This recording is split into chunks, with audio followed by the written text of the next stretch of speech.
गायत्री महामंत्र से गुरुदेव को प्रणाम करें। ओम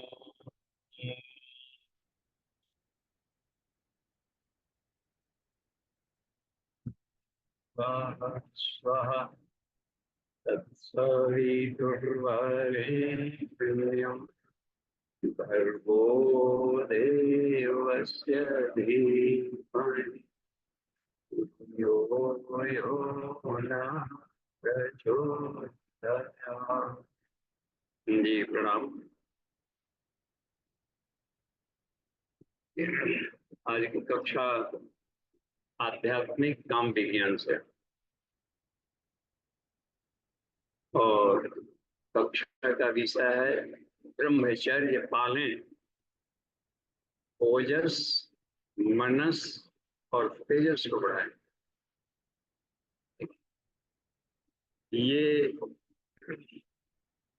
हर कोई चाहता है।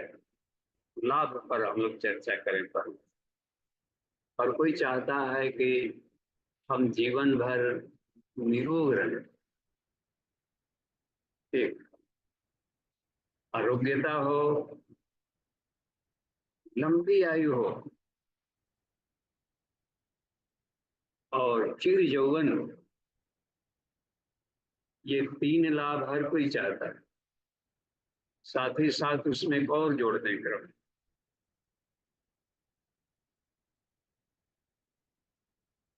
निडरता। डर डर के जीना किसी को पसंद नहीं। एक उमंग, जीवन में एक उमंग हो। जीवन में कोई उमंग है तो उमंग वाला जीवन, हर्ष, क्रीड़ा, विनोद, इंजॉयफुल लाइफ हो। और इसमें देखिए पराक्रम, दूसरों को देखता है कि तकदीर बहादुरों को मदद करती है।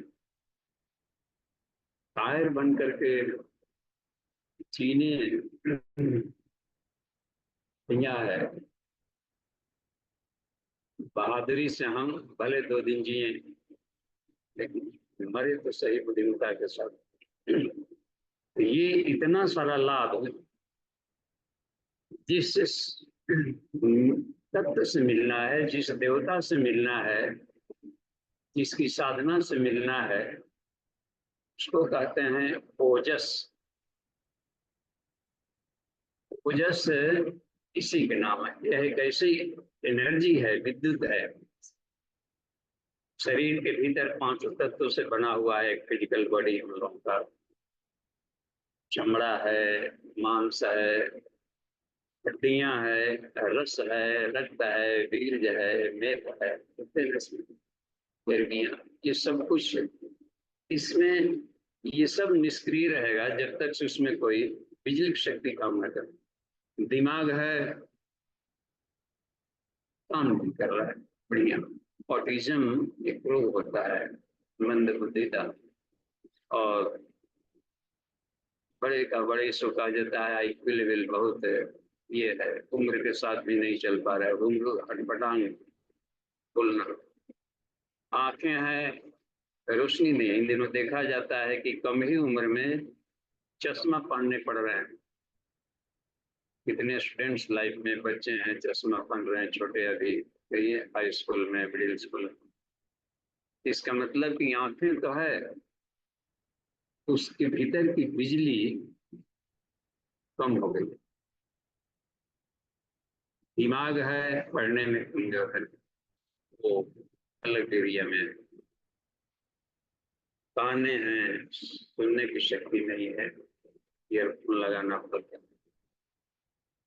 तो कहीं किसी कारण से ईयरफोन भुला गया तो बैटरी डिस्चार्ज हो गई तो चश्मा लेना है। हम देखा है कि कभी कभी चश्मा भूला जाता है, रास्ते में जा रहे हैं कहीं गिरा टूट गया। अब समझिए पूरे जर्नी, शरीर बढ़िया से काम करना चाहे, हृदय है, हार्ट बीट, हाई बीपी बना है, और बहुत कष्ट होता है रोग में जीवन जीने में।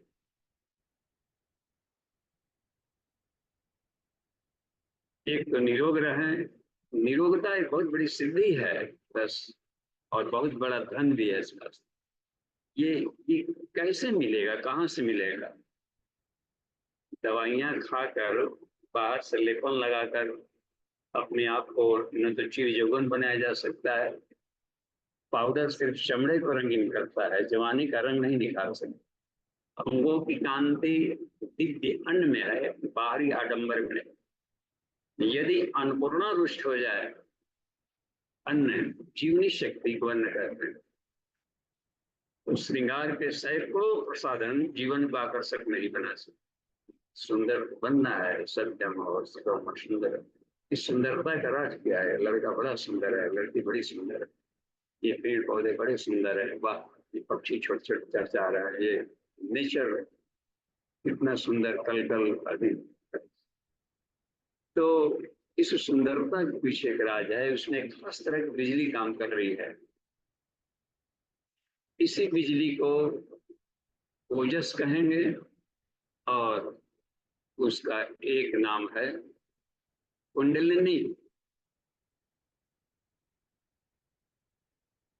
तो बाहर से बिजली लें, क्या करें? ओजस दुकान पर ओजस मिलेगा ही नहीं। बस शरीर के भीतर में सारी शक्तियां दबी पड़ी है, साधना से उसको उखाड़ा जाता है, उत्खनन किया जाता है।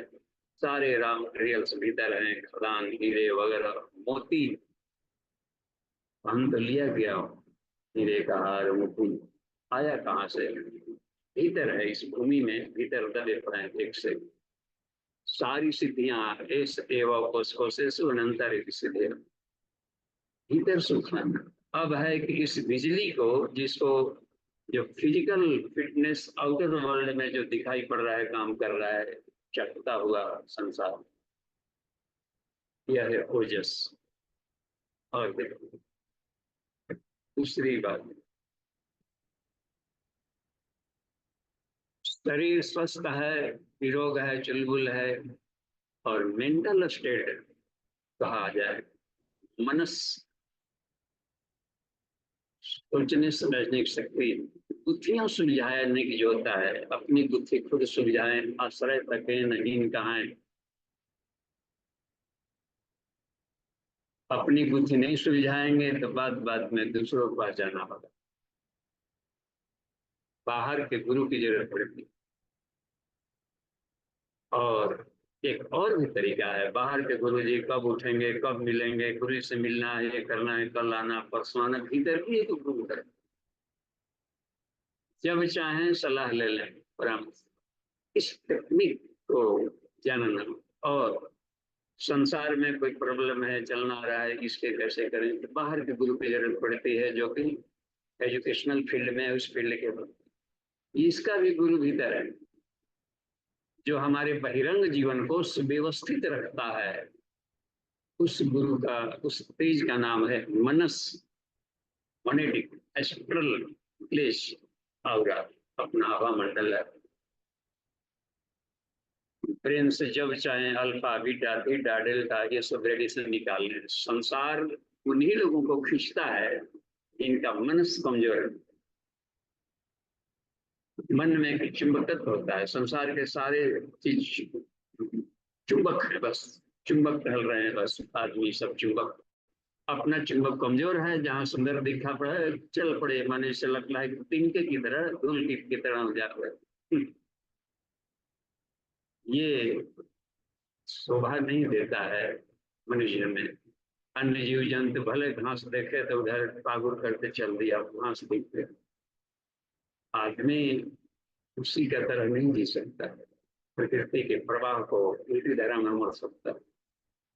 इस थोड़े से जीवन में बहुत सारे काम करने, तो मेंटल स्टेट को प्रखर बनाना, जो प्रखरता है मेंटल आईक्यू लेवल को बढ़ाने वाला शक्ति है, उसको कहा जाता है मनस। और वो ब्रेन के भीतर में, भीतर ही है, उसका खजाना है भीतर मनस। ये भी जो बिजली है मनस, उसको भी कहा जाता है कुंडलिनी। फिजिकल है, स्थूल शरीर में जो बिजली काम कर रही है वह भी कुंडलिनी है, और थोड़ा रिफाइंड हो जाए कुंडलिनी के तेज, उसका थोड़ा ग्लेज बढ़ा दें तो माइंड वाले लेयर को भी प्रखर बना दें। वाह! और भी एरिया इतना ही तक नहीं सीमित है, और भीतर हम जाएं तो आत्मवर्चस, जो वर्चस है, इसको तेजस, यहाँ पर जो तेजस शब्द है ब्रिलियंसी के लिए नहीं है। जहां मनस जोड़ दिया गया तो सूक्ष्म शरीर का हो गया। ओजस, मनस और तेजस। ब्रह्म तेज में तेज शब्द था, आत्म तेज, आत्मवर्चस, ब्रह्म तेज, ब्रह्म वर्चस, ब्रह्माग्नि, आत्माग्नि, इन दिनों इसके लेयर में पहुंचना है तो कुंडलिनी शक्ति का एक सुप्रीम रिफाइंड स्टेट होता है। ये सारे बिजली का खदान शरीर के भीतर में एक खास जगह पर दबा पड़ा, उसी को कहा जाता है शरीर में मूलाधार चक्र। शरीर के भीतर में रीढ़ की हड्डी है, निचला वाला हिस्सा, जिसको हम कह सकते हैं स्वादिष्ठान चक्र, साइक्रल स्वादिष्ठान और लंबर, लंबो साइक्रल कॉक्सिजियल प्लेक्सस, तीनों के सब गुच्छे वहां पर है। इसको एक नाभिक कंद कहा जाता है। कंद के मूल में है कुंडलिनी। एक आया था पहले हम लोग की कक्षाएं होगी, कुंडलिनी कहाँ निवास करती है? कंद मूल निवासिनी, मूल कुंडलिनी। बस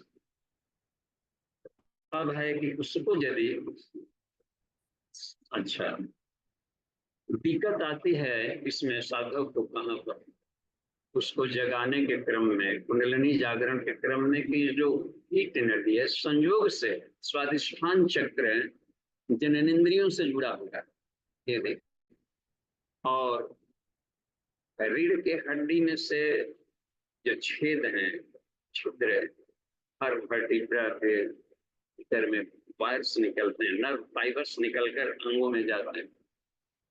तो स्वादिष्ठान चक्र वाला एरिया वो पूरा का पूरा जाता है, हम लोग को जननेंद्रिय वाले एरिया का नियंत्रण करता है, और वो ऊर्जा सीधे जननेंद्रियों पर प्रभावित करती है।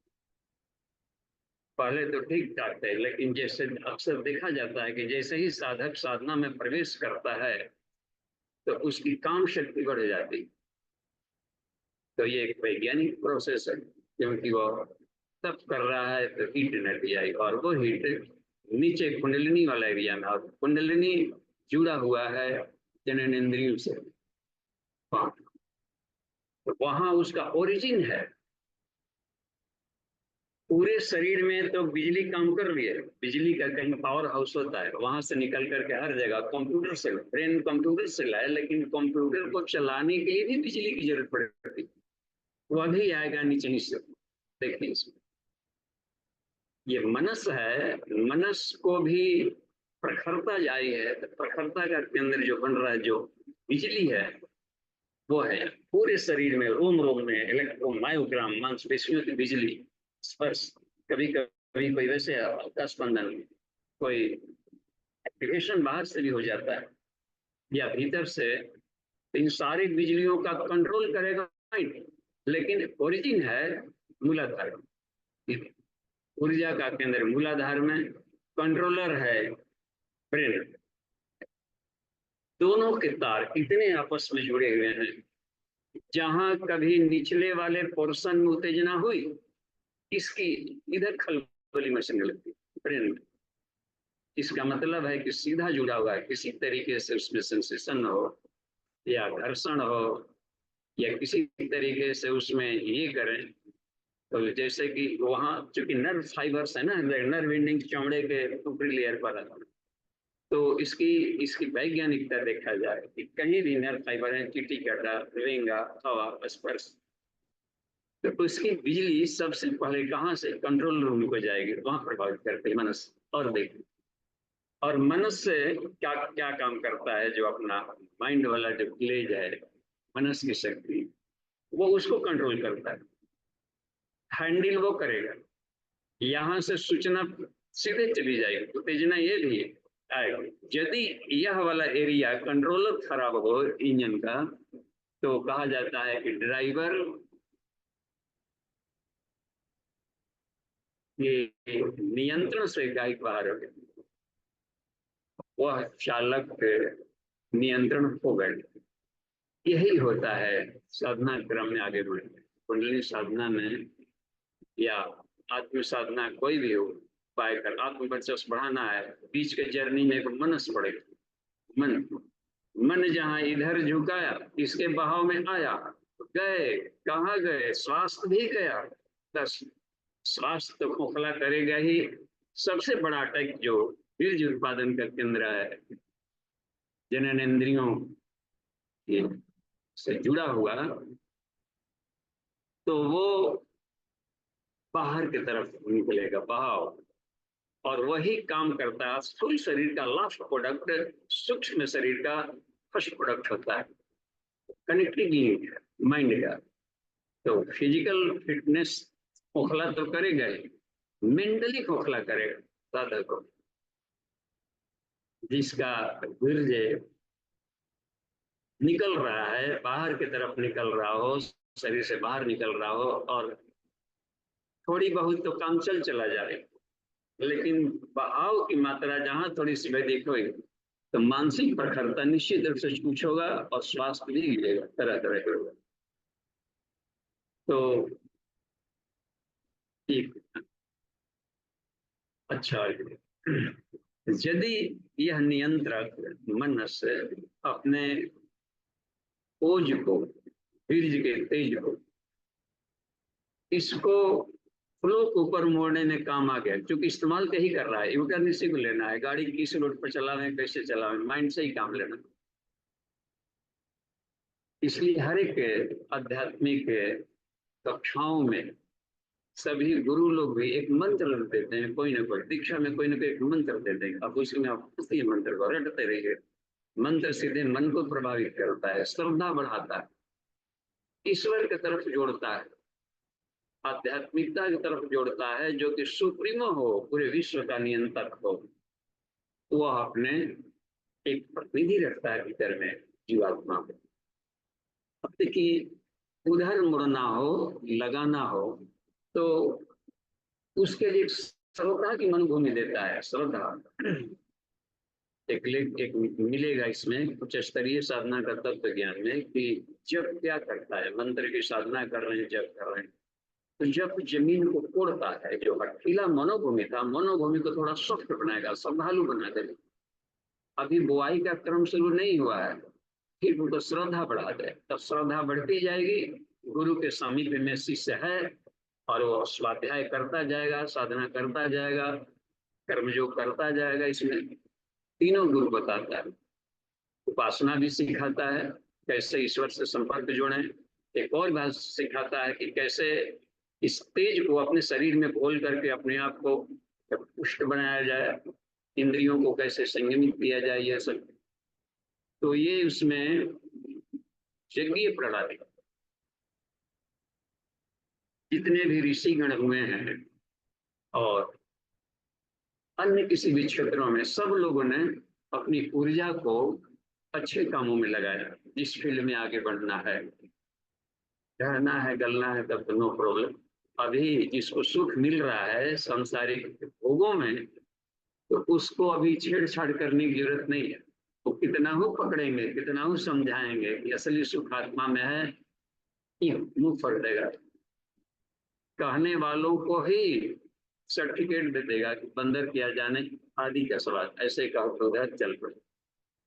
ठीक है, लेकिन जब वो लहूलुहान हो जाता है, सांसारिक थपेड़ों से जब धोखा मिलता है, खो बैठता है, गंवा दिया, छूछ हो गया, उस समय इतना टूट चुका होता है, सहारा खोजता है, और उस सहारे में उतनी ताकत नहीं रह जाती है कि अपने बलबूते को उठे, लेकिन बिलबिलाता है जरूर।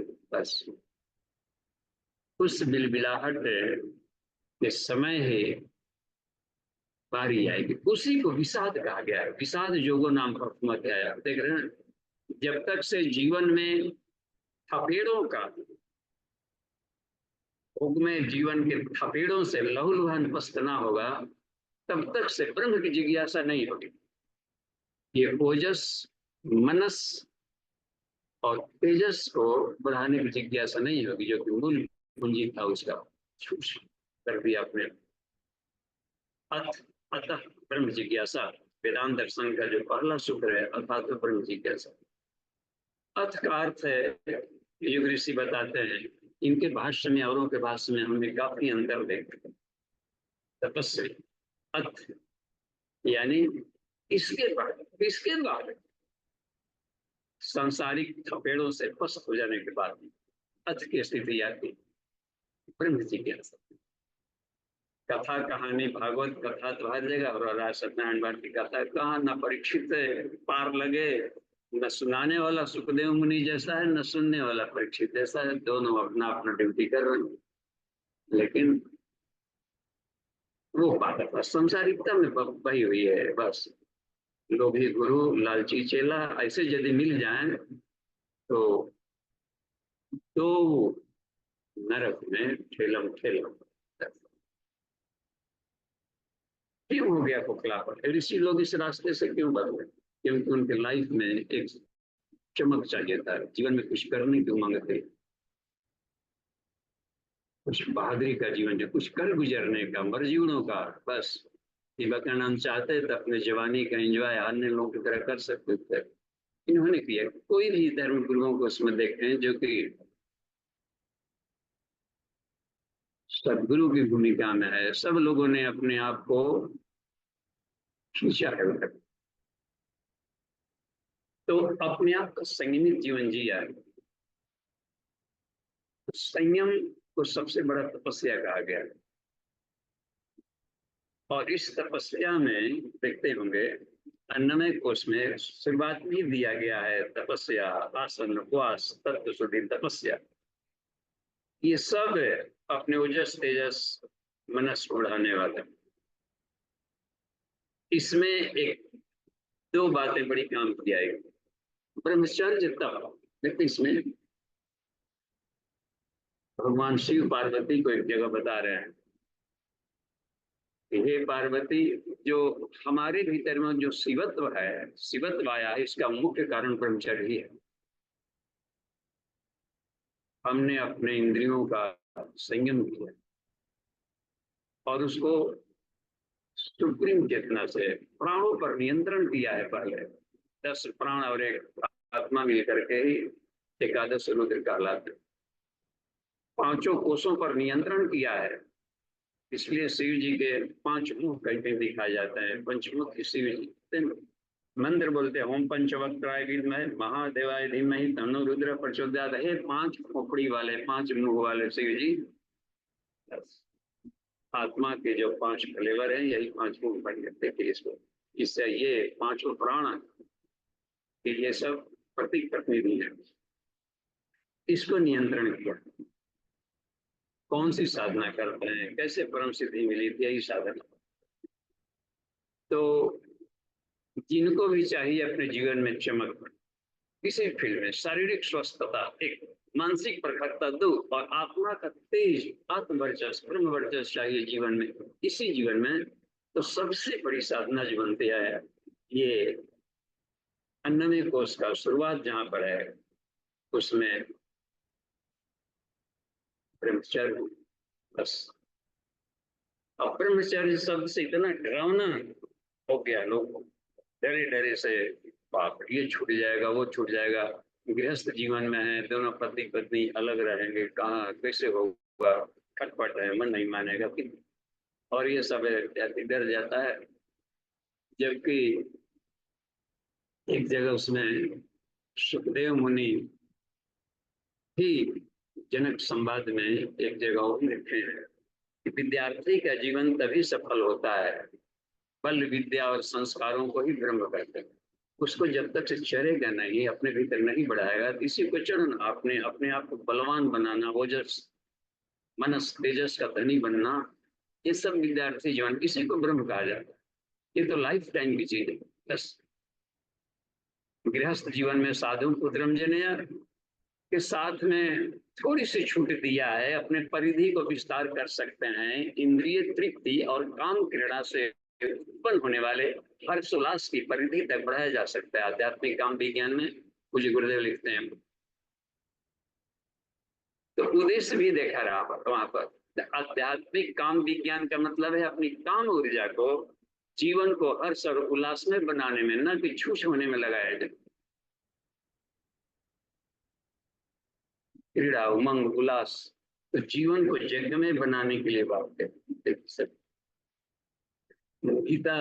इसलिए न सिर्फ इंद्रियों का संयम, गुड संयम माने सदुपयोग, मिसयूज रोकना, गुड यूज करना, इसको संयम करना। तो न सिर्फ है इसमें इंद्रिय संयम, संयम इंद्रिय संयम की जो बात आती है देवता बनने के क्रम में, संयम और कर्तव्य। तो इंद्रियों में जनन इंद्रिय और स्वादेंद्रिय, ग्रेनियल जिसमें स्वादेंद्रिय है, ये भी स्वास्थ्य बढ़ाता है। और मेंटल, अन्न से चूंकि चटोरापन लग गया तो मन को भी चटोरापन बनाएगा। रजोगुणी माइंड को कर देगा तो चंचल बना रहेगा, तमस कर देगा तो प्रमादी हो जाएगा आदमी। मन को, भोजन मन को प्रभावित करे, अजीब का चटोरापन देखकर जुड़ा है, मानसिक प्रखरता से उसका भी ताल्लुक है। और जनन इंद्रियों का संयम न हुआ तो बिजली ही नहीं हुई। देखिए तो इन दो इंद्रियों का संयम तो है, लेकिन ऐसी बात नहीं कि बाकी इंद्रियों से हमारे बीज का बहाव नहीं आता है। महिला पुरुष दोनों गुजर रहे हों, vice versa, opposite sex, opposite लिंग, तो गुजरते समय यदि आंखें तो देखेंगे, आंख बना है, आंख सूरदास की तरह सब आंख फोड़ नहीं सकते, फोड़ लेंगे तो फिर अलग एक सहारा चाहिए, अलग ब्लाइंड है, आंख पकड़ के ले जाने पर। तो आंखें फोड़ने का मतलब है उस आंख को, आंख दो वैरायटी का, एक ई आंख है, एक भीतर वाला आंख है। इस आंख के माध्यम से इसके कंधे पर राइफल छोड़ रहा था भीतर वाला, देखिए इस आंख के कंधे पर सवार होकर भीतर वाला फायरिंग कर रहा था। जहां अश्लीलता, कामुकता या जिसी को कुल दृष्टि कर दिया गया, विकृत दृष्टि डाल दिया गया उसमें, तो यह क्या करता है, इसमें से भी बिजली निकलता है, आंखों से भी बिजली निकलती है, त्राटक बिजली है आंखों से। आंखों से संप्रेषण देखते हैं, किसी ने इसमें दिखाया जाता है कि आंखों से नेत्र डाल करके बिजली डाल दिया। गांधारी ने भी दुर्योधन को खुले आंख को खोला तो बिजली निकला, उसके इतना निकला कि इसे एक कच्चा मिट्टी पका दिया जाए तो एकदम पका हुआ ईंटा फिर चलने लगता है 1000 वर्ष तक। इतने उसका स्टोन्स जैसा बना दिया बड़े से। इसका मतलब है कि आंखें भी बिजली निकालती। तो इंद्रियों के संयम का मतलब होता है कि सभी इंद्रियों का संयम। और जनन इंद्रिय जो कि कुंडलिनी क्षेत्र का है और सबसे प्रभाव वहां पर पड़ रहा है, तो वो सबसे सुप्रीमो है। बस दो का संयम किया जाए। और अच्छा, एक और बात यहाँ पर याद आई, गीता में भी एक छठवां आत्म संयम योगो नाम अध्याय है, तो पूरा का पूरा आत्म संयम ही संयम है। और भी इसमें मिलता है कि संयम को भी यज्ञ कहा गया है। केवल हम लोग यज्ञ माने जहाँ दिमाग में मंड में घुस गया है कि स्वाहा स्वाहा को भी यज्ञ कहते हैं, यह भी एक आफत ही है। जीवन को यज्ञ में बनाने की बात बनती है, हम अपने जीवन को यज्ञ में बनाए। और गीता के सूत्रों में चौथे अध्याय में काफी दिया है, इसमें 14 वैरायटी का यज्ञ दिया है, सिर्फ एक वाला उसमें हवन वाला है अग्निहोत्र, वो भी एक खास टेक्निक से करने पर ही फल मिलेगा। बस कुंड को भी ब्रह्म मानना, अपने को भी ब्रह्म मानना, सकल को भी ब्रह्म मानना, अग्नि को भी ब्रह्म, ब्रह्म की आहुति से ब्रह्म फल मिलेगा। तो कितना वो बात बन रही है। और उसके लिए दिमाग में खास प्रज्ञा बुद्धि चाहिए कि कैसे इसमें ब्रह्म हम देखें। तो वो आएगी कहाँ से? स्क्रिप्चर ने बताना शुरू किया है कि हे अर्जुन, कुछ योगी क्या करते हैं, इंद्रियों की आहुति डालते हैं। संयम आग्नव, संयम को अग्नि कहा दिया है। इस संयम की अग्नि कुंड में ये क्या करते हैं कि इंद्रियों का उसमें आहुति डाल दिया, यानी इंद्रिय संयम को यज्ञ का। देखिए इसमें अगले क्रम में तुरंत बता रहे हैं कि कुछ योगी इंद्रियों का संयम किया है, ठीक है, तो अपने इंद्रियों को संयम रूपी अग्नि में डाला, और दूसरा क्या करता है, यदि इसमें सद गया तो विषयों को इंद्रियाग्नि में डाला। देखिए इसमें जो रूप रसगंध शब्द स्पर्श है अपने इंद्रियों के भीतर में डाला, वो भी एक आहुति कर रहा है। इंद्रियों के भीतर में एक अग्नि है, इंद्रियाग्नि, तो इंद्रियों के भीतर में आहुति डाल रहा है विषयों का। खाना तो खाएंगे, शरीर में पुष्टि, उद्देश्य क्या है उसका, इंद्रियों को पुष्ट करना। शरीर कमजोर है, हाथ कमजोर है, पैर कमजोर है, अंग अवयव कमजोर है, तो देखते डाइट एक होता है, एफ्रोडिसियक फूड है, इसमें वाजीकारक भोजन नहीं हो रहा है, ये पड़ रहा है, कितना उसमें प्रसार दिखाई पड़ता है, मेहनत होता है, ये खाइए वो खाइए, ताकत बढ़ाइए, सब क्या है। इसका मतलब होता है कि ये जो विषय है ये इंद्रियों को पुष्ट ही करते हैं। यदि पुष्टिकरण की प्रोसेस चल रहा है तो भी एक यज्ञ है। ऐसा नहीं कि विषय से दूर भागना, विषयों का यज्ञ में प्रयोग किया जा रहा है तो वो भी इंद्रियों को पुष्ट करेगा। और इंद्रियां पुष्ट हो गई तो संयम रूपी यदि अग्नि में डाल दिए तो वो आत्मा को चमका देगा। कमाल का है प्रोसेस में। इसी क्रम में और भी तकनीक बनाए हैं, प्राण में अपान की आहुति डालो, अपान में प्राण की आहुति डालो। तो इस यज्ञ को ऋषिगण करते थे आत्म संयम यज्ञ में, तो वो पाल लेते थे इसको। ऊर्ध्वगमन तभी होता है, ऊर्ध्वरेता करना। तो बहुतों लोगों ने, कुछ लोगों ने इसका प्रैक्टिकल भी किया है कि अच्छा हम देखते हैं कि भोगमय जीवन जी करके क्या मिलता है। भोगमय जीवन जीने से गंधर्व एक होता है योनि में, गंधर्व योनि, मनुष्य से ऊपर वाली योनियां, ये अशरीरी योनियों में आता है और बहुत ताकतवर है वो लोग। रूप रस गंध शब्द स्पर्श से खेलते रहो, बस उनका यही, वह इस तरह की आत्माएं सोची होंगी कि भोगमय जीवन हो तो भोगमय जीवन हो, और वो भोगमय जीवन वही भोग सकता है जो कि अस्तित्व प्रज्ञ हो। बस एक ज्ञान की खास अवस्था रहेगी, निर्लिप्त बुद्धि बनेगी तो भोगमय जीवन जीते हुए भी उसमें चिपकेगा नहीं। ठीक है, जैसे कुंडलिनी ही भोगमय जीवन दे सकती है, योग भी देगी, भोग और योग जो दोनों को प्राप्त करा सकता है। दोनों हाथ में लड्डू, उसको कुंडलिनी साइंस करते हैं इसमें जाकर। तो एक अवस्था तो आई कि भोग, तो उस अवस्था में गंधर्व योनि वाले क्या करते हैं, जो गंधर्व में उनकी चेतना मन में रजोगुण प्रधान रहता है। तो इसके बताए उपनिषद कहता है कि रजोगुण का मतलब होता है पानी में लहर होना, और लहरें, जिस पानी में लहर हो तो अपना तस्वीर में हिलता दिखेगा। देखते हैं इसमें लहर वाले पानी में चेहरे साफ नहीं दिख पाएंगे, तो कभी कभी उसका सुख मिलेगा, इसे सुख दुख का एक दुख दुख पड़ा रहता है, तो वो छूछ रहता है। गंधर्व योनि से ऊपर वाली भी योनियां है, शरीर योनिया में मुक्त योनि है, देव योनि है, प्रजापति योनि है, अशरीरी योनिया के भी काफी कक्षाएं हैं ऊपर, एक से एक सुप्रीम। महाभारत में, महाभारत सीरियल देख रहे थे उन दिनों, महाभारत महाभारत महाभारत जब आ जाता है तो दृश्य और ये प्रभावित करते हैं। उसमें दिखाया है कि जब वनवास काल में थे तो गंधर्वों के ये वाले थे, तो गंधर्व साधना में जो अपना कर चुके थे गंधर्व, उनके साथ में अर्जुन का युद्ध हुआ। दुर्योधन वगैरह का कुछ मामला ऐसा दिखाया है कि उसको बचाव पक्ष में ये अपना पूछ गए हैं कि चलिए जो भी हो भाई उसको बचाएगा, तो अर्जुन से युद्ध में हार गए, जबकि मनुष्य से ऊपर वाली श्रेणियां हैं। तो उसमें जो गंधर्व राज से इन्होंने पूछा था कि आप हम लोगों से शक्तिशाली हैं लेकिन फिर भी हार क्यों गए। कहा कि देखो अर्जुन, मनुष्य भी गंधर्व को हरा सकता है, कब, जब ब्रह्मचर्य की साधना की। हमने तुम यही अंतर है, तुमने ब्रह्मचर्य की साधना किया है और हमने इसको नहीं किया, बस इसलिए वो जो तेजस कहा गया है, आत्म तेजस, ब्रह्म तेजस, उसमें हम फीके पड़ गए। तो देखिए कितनी सी बात है। अर्जुन के सामने आता भी है कि जब गए हुए थे वहां इंद्रलोक में दिव्यास्त्रों के तरह लेने में, तो दिव्य वाले अस्त्रों के क्रम में, तो उसमें एक जगह एक बार दिखाता है उसी में उर्वशी के साथ इनका प्रसंग दिखाता है। उर्वशी गंधर्व लोक में ये मनुष्य योनि वाले नियम कायदे कानून वहां नहीं लागू होते, उनकी अलग की दुनिया है, अलग कायदे कानून उनके रहते हैं, और वो विषयों का निर्लिप्त बंधन मुक्त उपयोग करता है, लाभ लेता है, एकदम स्वच्छंद मस्तिष्क पर।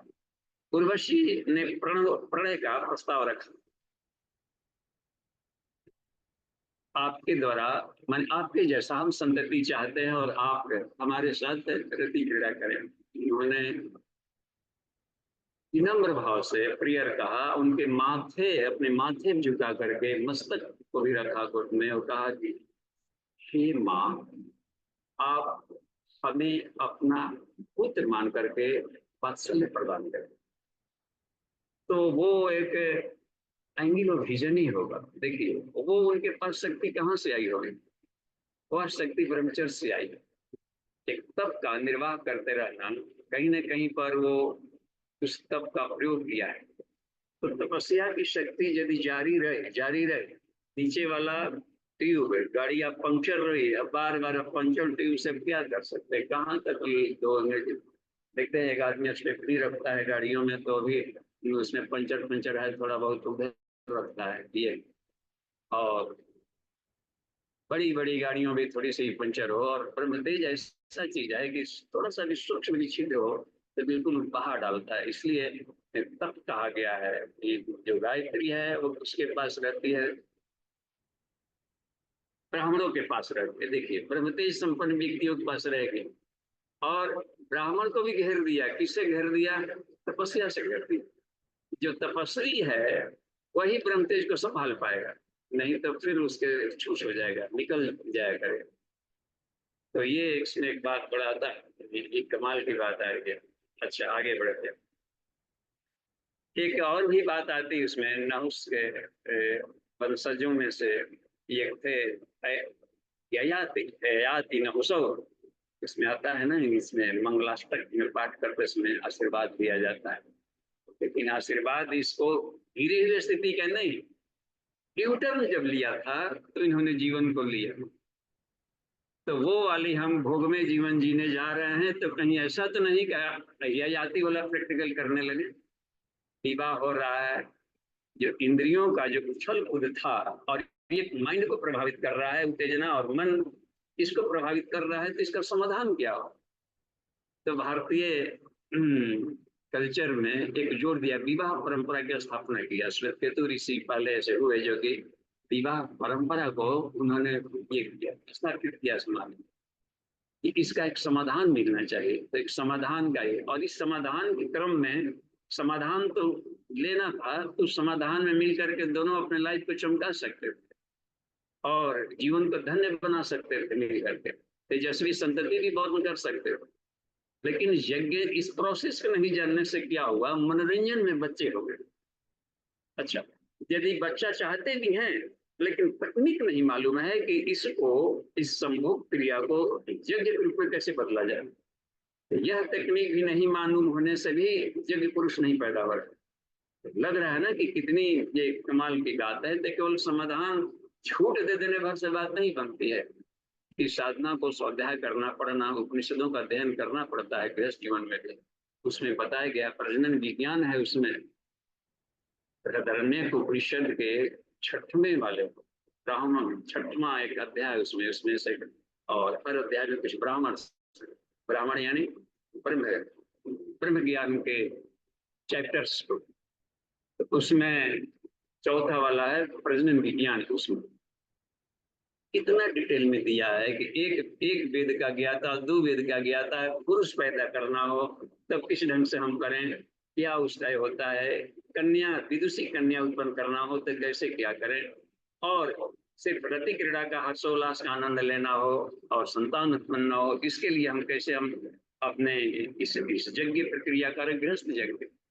तो इसकी जानकारी भी नहीं रहने से वो बढ़ते। तो इसमें यूँ ऋषि लिखते हैं कि विवाह समाधान तो था, लेकिन समाधान का भी हम लाभ नहीं लिया। बस मनोरंजन में छू छू के दो और अनगढ़ संतान उत्पन्न हुआ। जो थोड़ा सा ध्यान दिए उनको तेजस्वी वो बनी। तेजस्वी का भारत अपना देश या धरती है कभी बांझ नहीं रही है। वीर पुरुष हमेशा रहते हैं, हर युग में रहेंगे, हर घर में रहेंगे, हर कोने में कहीं न कहीं लाइन पोस्ट के रहते हैं। तो उन्होंने जरूर अपने आप को संभाला होगा। तो आयाती ने प्रैक्टिकल किया था इस पर भोगमय जीवन जीने का।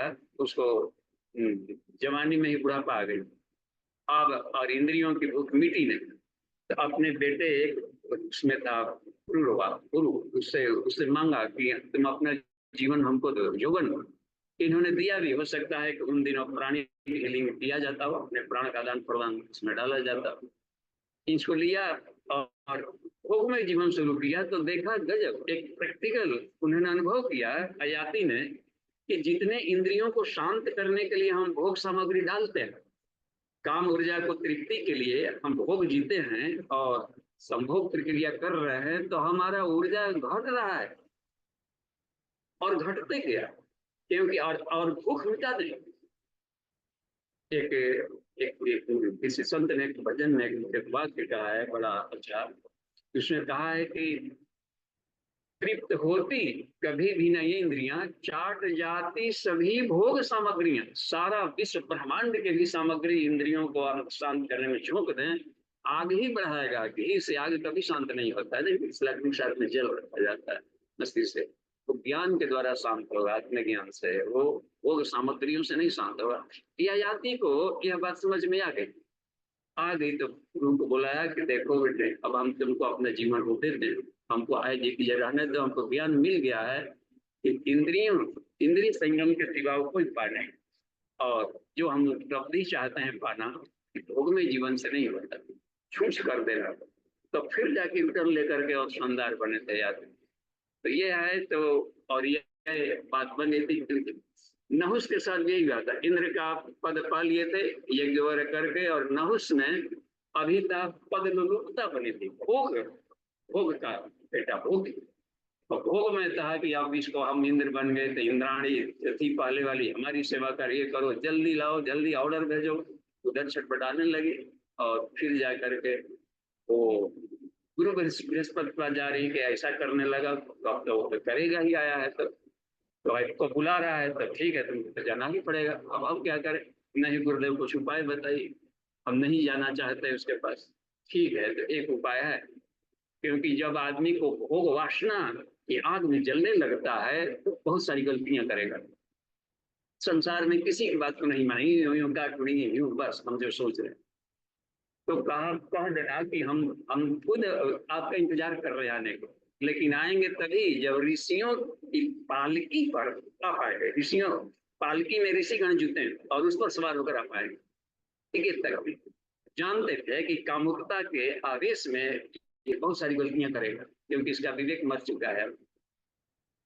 और वो ऋषियों को जल्दी था और बोले सब ऋषियों का नादा, पालकी बुढ़ाओ, हमको ले चलो, जल्दी से ले चलो हमको इंद्राणी के पास में। और उनको पास में जा करके, तो रास्ते में विलंब हो रहा था, इस पर थोड़ा सा मार रहा था, ऋषियों को भी मारने लगा। सर्प माने होता है सरक, तो औरते चलो, सरक सरक सरक सरक रिंग। ऋषि लोगों को बड़ा ये लगा और पटक दिए पालकी को, और श्राप दे दिया कि तू अभी ही सर्प जनी में चला जाए। रिंग करके जीने वाले में सापी तो भी हो गया था। ये सांप का जो क्रम होता है, तो फिर जाकर के जब उसको होश आया, तो होश के बाद वाला जीवन बड़ा शानदार होता है। ज्ञान अर्थात ब्रह्म जिज्ञासा की बात है। तो अभी यदि बुद्धिमानी से समझ में आ गया कि यदि चाहिए हमें लाइफ, अब तक के लिए हम समीक्षा करें, हम खुद ही अपने अपने अपने हम लाइफ स्टाइल पे देखते हैं कि पूज्य गुरुदेव से जुड़ने के पहले 28 वर्ष के एज में जुड़े, उसके उनके जुड़ने के पहले जीवन वैसे ही था, संसारी भोग में जीवन, बिल्कुल असंयमित रूटीन, खान पान, शरीर खोखला।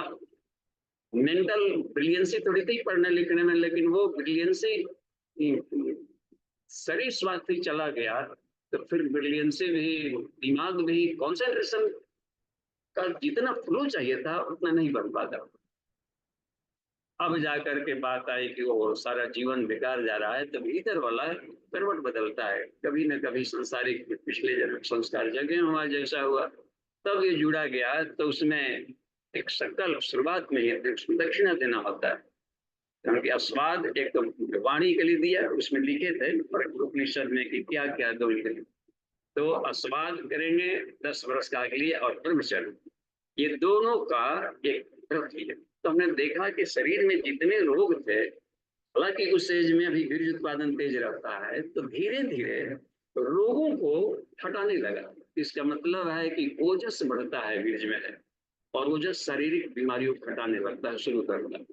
धीरे धीरे बीमारियां हटती गई। आसन प्राणायाम बंद मुद्रा जो 2419 क्रिया योग है पंचकोशों का, उसको शुरू करने लगे। तो चूंकि बैटरी चाहिए ना, असली था उसमें ब्रह्म तेज था, पढ़ते गया और ज्ञान तरफ फिर पहुंचने लगा। और 10 वर्ष का क्या कहिए, 80 से 10 वर्ष, 87 आते आते में ही 7 वर्ष में ही कुछ गुरुदेव का सही मार्गदर्शन, सही आदेश पर चलते गए, अनुशासन में काम करते गए, साधना करते गए, और उसमें एक जुनून तक पहुंचा दिया। तीव्र संवेगा नाम आसन्न, निकटता है, और उससे जो मूल सत्ता है सृष्टि के घटक का, इसको साक्षात्कार कुछ गुरुदेव की कृपा से उस स्थिति में लाने में मदद किया हुआ, वह मदद किया था ब्रह्मचर्य की शक्ति को। तो अब तक से लाइफ में जो हुआ हो, नो प्रॉब्लम, जहां गए नो प्रॉब्लम, खा गए, कल गए, आधा सांस तो बच रही है। आज की तारीख से भी व्यक्ति कोई थोड़ा थोड़ा भी इस ऊर्जा को बचाना शुरू कर दे, और अपने भीतर में ही उसको एक एक चक्रों से ऊपर उठाना शुरू कर दे, तो यहाँ जाकर ब्रह्म कहाँ रहता है, सहस्रार में। जीवात्मा है मूलाधार में। तो इस तरीके से हमारी जीवनी शक्ति लग रही इधर, इसको एक एक को चरना है, कि मतलब है कि इस बीज को हमें ज्ञान के रूप में लेकर क्लीन करना। तो सब लोगों ने इस करनी को लिया है, मोड़ा है, लाभ लिया है। एक और बात देखिए, पतंजल ने, अभी है 3 मिनट की बात है इसमें, पतंजल ने अपने योग दर्शन में यम, सत्य, अहिंसा, अस्तेय, ब्रह्मचर्य, ब्रह्मचर्य शुरुआत में नींव में ही रख दिया। कुछ गुरुदेव ने भी आसन, उपवास, तत्सुद्धि, तपस्या, तपस्या में ब्रह्मचर्य रख दिया, नींव में रख दिया। खान पान में नींव ही यही है, मरण बिंदु पाते ना जीवनम बिंदु धारणा, तो वहां बिंदु गाते ही मनाए कि बिंदु ब्रह्म है, तो ब्रह्म का तेज का अर्टिकल है, देखिए कितना कमाल का है। तो ये उसमें रखा है कि उसको, उस क्रम में उसको धारण करके उसमें आगे बढ़ाने को ले रहा है। तो ब्रह्म को चरना, ब्रह्म है शास्त्रार्थ में, यहाँ है हमको चरना है, लेते जाइए। क्योंकि हम साधक भूल कहाँ करता है कि थोड़ी सी भी ब्रह्मचर्य हुआ, थोड़ा सा भी साधना करे तो सिद्धियां मिलने लगती है। तो ऐसा एक भ्रम होने लगता है, आत्म सम्मोहन, कि मुझे अब कंट्रोल आ गया, मैं आ गया। अब कंट्रोल आ गया तो उस ऊर्जा को अगली को उसको जगाने में लगाना था, और उसको इधर एंजॉय में लगाने लगे। बाहर में यही मौलिक हो गया है, उपयोगाय त्रुटि रेशो मौलिक। साधक में सैकड़ों करोड़ों चले, कुछ कम क्यों पहुंचे, क्योंकि बीच में जो थोड़ा सा जस पद प्रतिष्ठा और संयम की शक्ति दिखाने लगे, इसका एंजॉय लेने के लिए संसार की तरफ फिर भटक गया। जबकि ये बार बार उसमें सुखदेव को बताया कि ये है, ये हवा की मिठाई खाने लगा, फिर हवा इधर फिर जाकर के मर गया। इतना सुंदर ये। तो और भी देखिए बात, इसमें एक सूत्र है, चरक संहिता का एक सूत्र भी है, उन्होंने बताया है थोड़ी इसकी देखिए पोटेंसी, बीज जो होता है। आज हम लोग इसे भोजन लिए, तो भोजन से बीज बनेगा, भोजन से बीज बनने के क्रम में कितना टाइम लगता है, 40 दिन उसमें बताया था। अब पता नहीं उन्होंने उस समय का साइंस उन लोग पास होगा, चरक सुश्रुत के पास। और भी देखिए, 40 किलो आदमी भोजन खाएगा तो पता है कि 1 किलो उसमें बनता है ब्लड। भोजन से रस, रस से रक्त, रक्त से मांस, मांस से मेद, मेद से हड्डी, और हड्डी के भीतर में बोन मैरो, उससे जाकर बीज बनना, इस प्रोसेस में जा रहा। और एक शेर जिससे होता है, चलता है, उससे यदि ब्लड से बीज कितना बनेगा तो मात्र 23.5 ग्राम बनता है 1 किलो ब्लड का। और एक बार का इजुकुलेशन हो, संभोग कोई कर रहा हो, तो उस हालत में एक बार इजुकुलेट किया, बीज निकला, तो उसने कहा जाए कि 17.5 ग्राम बीज निकल जाता है। इसका मतलब है कि 3 पाउच ब्लड निकला। देखिए इसमें एक स्खलन शरीर के भीतर से 3 पाउच ब्लड निकालकर और बाहर बहा दिया है। उसको चाहते तो भीतर रख सकते थे उसमें क्रम में, और जीवन को तन में मनो शिव संकल्प मस्तु आगे कर सकते। इस हानियों पर भी यदि हम विचार करें, यदि करना ही था तो क्यों नहीं, आग को घी गिराना ही था तो इसी जगह गिराते, दाल में घी गिर गया, ये करने लगे। तो संभल कर इस ज्ञान विज्ञान क्या हानियां हैं, कितने फायदे हैं, क्या करने क्रम में। तो जो चाहते हैं कि अपने जीवन में हम ओजस, शारीरिक चमक, यानी कि दीर्घ जीवन, चिर यौवन, वाह चिर यौवन कमाल की बात है। स्मितावा का देखने लायक था, और उस बुढ़ापा में बूढ़ा से स्मितावा देखिए, बुढ़ापे में 10-10 हजार सैनिकों को एक दिन में मार रहा, और उसके तीर के सामने सब पस्त, कोई नहीं हराने वाला को, उसका तब तेज उन्होंने यही तो श्रेय दिया। कमाल की बात। तो जो चाहते हो कि अपने हो, ठीक है, थोड़ा सा भोग में जीवन हुआ तो 1 रुपया नहीं 100 रुपया, नंबर ही नहीं मिल पाया तो कम से कम हम 50 छोड़े क्यों, पूरा छूछ कैसे हो जाए। तो जितना हो तो उतनी मात्रा में, जो जितना अधिक ऊर्जा खर्च करेंगे ऊपर, जिनको आत्म साक्षात्कार चाहिए, मानसिक प्रखरता चाहिए, शारीरिक मुजस्विता चाहिए, तो उनको निश्चित रूप से अपने बीज के तेज को कुंडलिनी जागरण में यदि लगा दिया जाए तो ब्रह्म तक पहुंचा देगा साथ में। तो यह है आज के कक्षा का, यहीं पर हम विराम देंगे और प्रश्नोत्तरी में आते हैं, देखते हैं क्या है। अमन जी या नितिन जी?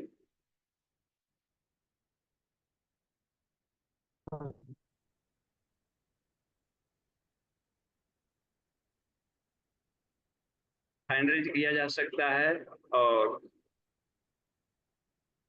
आज की कक्षा में कोई नहीं समझ में आने लायक हो आई हो कोई चीजें, तो उस पर प्रश्न किए जा सकते हैं, और सरलीकरण समझे उसमें जाए।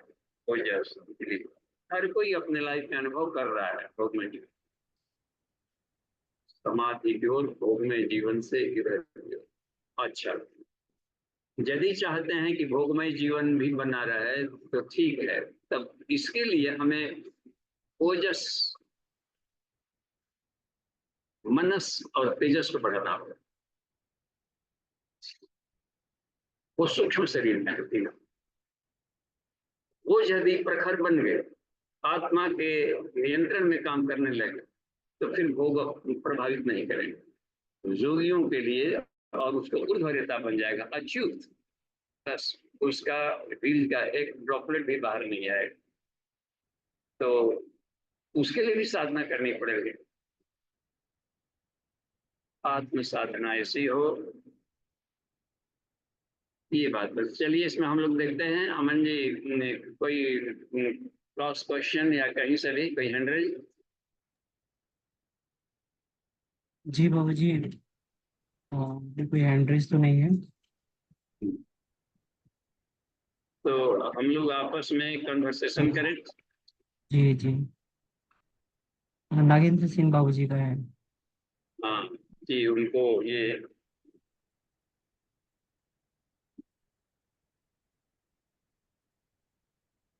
हाँ जी, भाई साहब प्रणाम। प्रणाम बाबू जी। बाबू जी, हम जैसे जो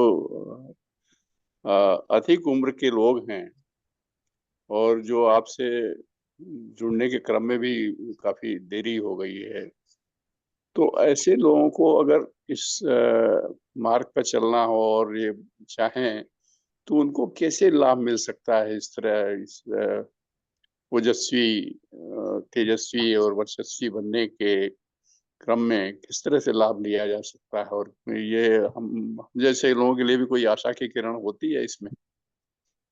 ये एज कोई मतलब उसमें क्रम है कोई कि इस एज के बाद कुछ हो सकता है? ये हीट डेथ, जब भोजन पच रहा है तो वीर्य बनेगा ही बनेगा। भोजन जब पच रहा है तो ये है, तब यह है कि बॉडी सेल्स तेजी से ओल्ड एज में खत्म होते जाते हैं, सैनिक सेल कम बन पाते हैं और चूंकि गति धीमी रहती है, तो अब है कि भोगमय जीवन से उब चुका रहता है आदमी, काफी कुछ उम्र के वार्धक्य में, बुढ़ापे वाले उम्र में मुश्किल इंद्रियों की शिथिलता बढ़ते जाती। ठीक, अब रह गया कि मन के भीतर में जो तृष्णा है, हा है, वह कितनी मात्रा में। तो मानसिक चिंतन यदि चल रहा हो, कामुकता का चिंतन यदि चल रहा हो ब्रेन में, तो उधर से वीर्य निकलेगा, तो उसका संयम हमें करना पड़ता है। तो स्वाध्याय उसमें काम आएगा। एक तो अहरह स्वाध्याय, ओल्ड एज को गोल्डन एज इसलिए कहा है कि उसमें घर की जिम्मेदारियां कम हो गई, तो विस्तार सिकुड़ा गया, अस्तर ऊंचा किया जाए। तो स्वाध्याय के लिए यानी आत्मानुसंधान के लिए टाइम मिला, तो आत्मानुसंधान को ही तेजस कहा गया, आत्म तेज, आत्मवर्चस्व, ब्रह्म वर्चस्व। तो वो जैसे जैसे पढ़ते जाएंगे तो अपनी जो भी खान पान है, और खाना भी थोड़ा ऐसा लिया जाए कि आसानी से पच जाए और शरीर में उसका लगे। और जब तक सांस है तो पांचों चीज लेना ही पड़ेगा हमें, धूप रोशनी लेनी ही पड़ेगी, जल पीना ही पड़ेगा, अनाज को खाना ही पड़ेगा। तो इस तरीके से अपने बॉडी लाइक खाते रहें। और योग व्यायाम में हल्का सा मान लीजिए कि कड़े कड़े योगासन नहीं होते हैं, शरीर कड़ा हो जाता है, तो टहलना एक सर्वोपयोगी व्यायाम है। ये भी एक लीला गुरुदेव का। तो हम लोग वॉकिंग वाला लाभ तो लाइफ टाइम ले सकते हैं, चलने का शिथिल अपने को न रखा जाए। तो फिजिकल थोड़ा सा इस पर ध्यान दिया जाए, इतने भर से तो वो बात बन जाती। तो ब्रह्म को चरना यानी आत्मा को अध्ययन करना, ब्रह्म यानी आत्मा। तो ऊपर में ब्रह्म को बिंदु शब्द, नीचे बीज को कहा गया है, और ओल्ड एज में बिंदु शब्द परमात्मा को कहा गया है। वो आनंदमय कोष में भी बिंदु साधना आता है, नाद बिंदु कला। तो बिंदु साधना करके अपने आप को आनंदमय कोष को रिफाइंड किया, फिर इससे बाहर निकला जाए, परे हुआ जाए। तो आत्मिकी का चिंतन, मनन चिंतन, स्वाध्याय अधिक किया जाए, जिम्मेदारियों को बाल बच्चों पर इनको छोड़ दिया जाए, जो अपने जो उनके योग्य मिलते हैं उन पर दे करके, और अपने को तो पूरा का पूरा टाइम लगाया जाए। तो स्वाध्याय, मनन चिंतन, ये काम चल सकता है। और साधनाएं वो रखी जाए जो कि कड़ी कड़ी ना हो, यानी जप ध्यान त्राटक तन मात्रा, इसमें बाहर के अंगों का कोई खास प्रयोग नहीं है, इसमें मेंटल अधिक है। और सोहम साधना आत्मानुभूति, जो ग्रंथि भेदन, मन की गांठें जो है, मोह जो पैदा हो गया है जीवन जीते जीते अपने घर परिवार संसार से, मोह चुपके से आ जाता है कहीं से। इतना गजब है ना, प्यार ही को माध्यम बना लेता है, गजब। और प्यार बिना आदमी जीवित नहीं रह सकता, तो प्रेम को भीतर में चिपक करके इस आड़ में आ जाता है मोह करके, गजब।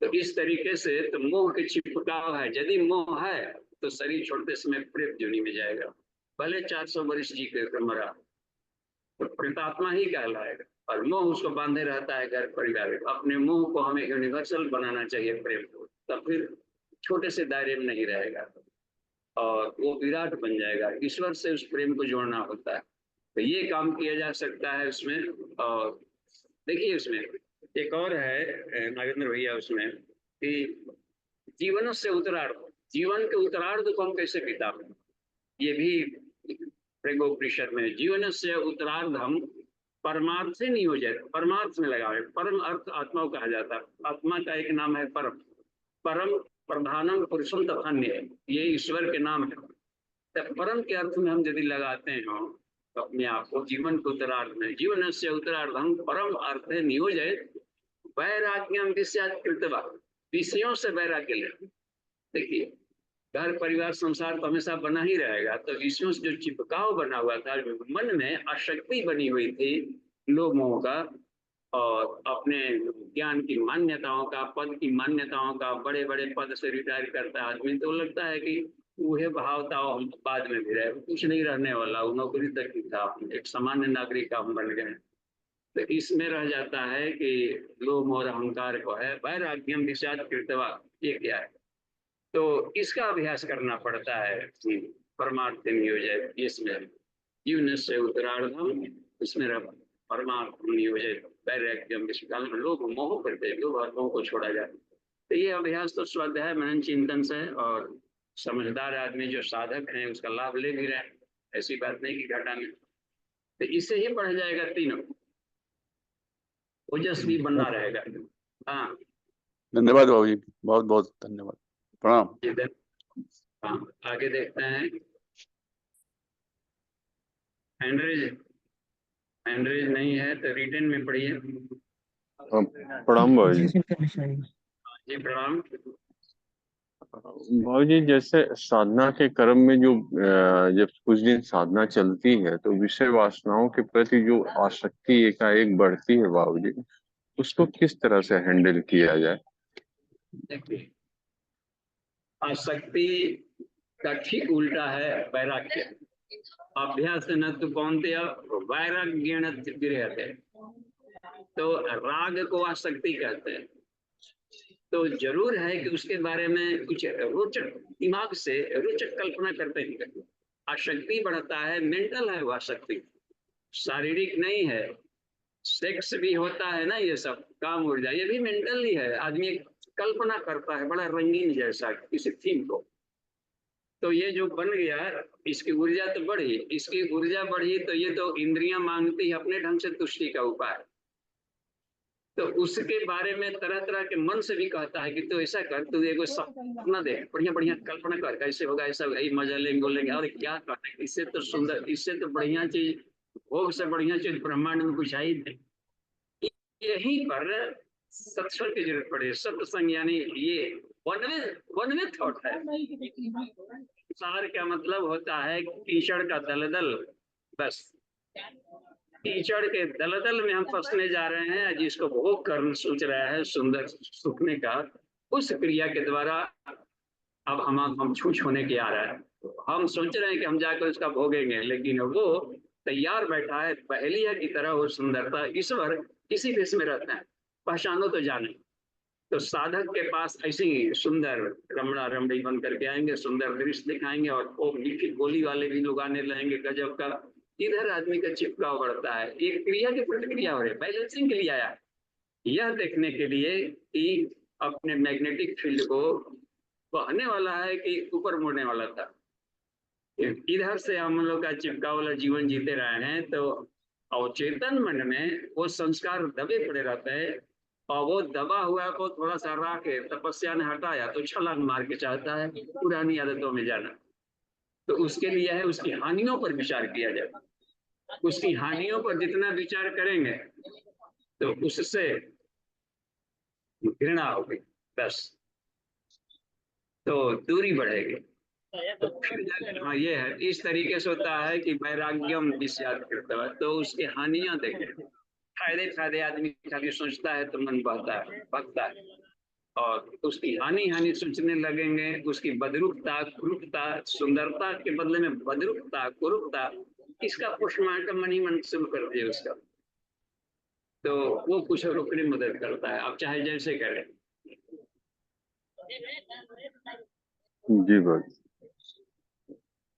और इसके लाभ है, मान लें कि इधर के भोगेंगे तो भोगने कितने घाटे, और इतना मेहनत से कमाया है इसके लिए, तो इस ऊर्जा को यहाँ लगाना था, कहाँ दिमाग में ऐसा आ गया है, और आ गया है तो अपने अवचेतन मन के फुलझड़ियां समझिए उसको, बस ये अवचेतन मन की फुलझड़ियां हैं, ऐसे हो रही। तो साक्षी भाव में हमेशा अपने आप को रहने की कोशिश की, इसलिए स्वाध्याय प्रतिदिन जरूरी होता है।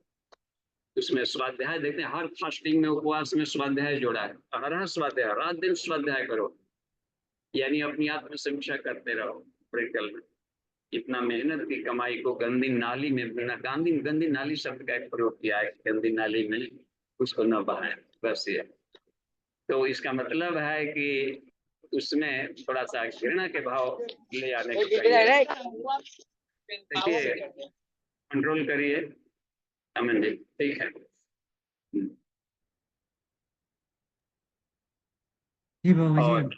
और साधने के फायदे, गुरु जी कहते हैं कोई चीज को साधना हो तो नहीं, देखिए, नहीं उसका उपभोग के भोगमय जीवन का घाटा, ढेर सारे घाटे गिनाइए, और युगमय जीवन के फायदे, फायदे का भी पहाड़ इधर शुरू कर दिए, और उधर घाटे की खाई, दोनों को साथ लेकर चलेंगे, सोचेंगे तो ये पक्ष में ये जीत जाएगा। फायदे का पहाड़ खूब रखिए, फायदे, ये फायदा, वो फायदा, इतना फायदा, फिर तो भोग ही बस। एक योगी आदमी सारे विषयों को भी भोग लेगा समुद्र की तरह, तो भी उसमें कुछ अंतर नहीं पड़ता है। तो हम एक कुंजिया दो चार सेकंड्स वाला, 10 मिनट वाला क्यों रखें? अथाह भोग वाला क्यों नहीं? अथाह भोग यदि पाना है तो इस समुद्र को पहले पकड़ बना लें, नाव पर बैठ जाए, जो भंवर में नहीं डूबता, उस नाव को ही कहा जाता है प्रज्ञा। अस्तित्व प्रज्ञता को नाव कहा गया है। राग देश से वियुक्त हो जाए, राग देश वियुक्त, तब देखिए इसमें विषयान इंद्रिय शरण आत्मवश्य विधेयात्मा प्रसादम अधिगच्छते, फिर भोगमय जीवन के से आदमी अंतःकरण की प्रसन्नता को पालेगा और जीवन को सुखमय बनाएगा। यही है कुंडलिनी जागरण से लाभ। जी बाबू जी। इसमें वीरेंद्र प्रसाद यादव जी का प्रश्न है, बाबू जी हाँ, प्रणाम, क्या ब्रह्मचर्य के पालन से कुसंस्कारी मनुष्य भी महान बन सकता है? कृपया प्रकाश डाला जाए। देखते हैं इनका थोड़ा सा लिखे रहते हैं। अच्छा, हमको क्या ब्रह्मचर्य के पालन से कुसंस्कार, कुसंस्कारी उस मनुष्य भी मनुष्य भी महान बन सकता है। बिल्कुल, बिल्कुल 100% बन जाएगा। क्योंकि उसमें देखिए गीता, बस गीता तो कमाल का है, गणितीय फॉर्मूला है अध्यात्म का।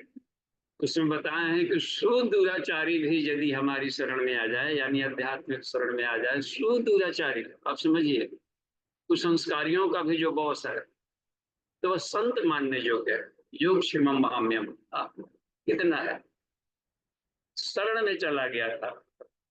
तुलाराम को देखिए, तुलसीदास को, तो वो था, ऐसी बात थोड़ी है कि पूजा पाठ नहीं किया, ब्राह्मण कुल में जो जन्म लिया है, तो साथ है कि बचपन से संध्या बंदन वगैरह जब तक करते रहे, फिर भी काम वासना इतनी भड़की कि वहां पर जा करके जहां अपने पत्नी से मिला दुखा, भगवान बन गए। पूछा गया था तुलसीदास नहीं, भगवान बन गए। पूछा गया तुलसीदास आपके गुरु कौन? तो सबसे पहले गुरु अपने पत्नी को ही बताए, वाह, हम तो चाखा प्रेम रस पत्नी को उपदेश। तो ये कमाल की यहाँ बात देखी, जुनून देखा था सिर्फ, यह जुनून यदि इधर चला जाए तो जीवन धन्य हो जाएगा, हम भी तर जाएंगे साथ में इनके साथ। यह था हाड़ मांस के देह मम, जा पर इतनी प्रीति तीसु आधो जो राम प्रति, अवश्य मिटेगी भवभीति। जिस उद्देश्य से कि तुम भोग में जीवन को खोज रहे हो, वो सब ऐसे मिलता है।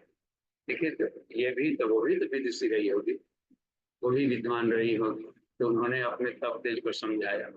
तो यह एक बात बन गई भोगमय जीवन को। देखिए अब ईश्वर को पालिए कि नहीं पालिए, तो ब्रह्मचारी बन गए तो पा लिया, इसमें बात बनी, महान बन गए बस।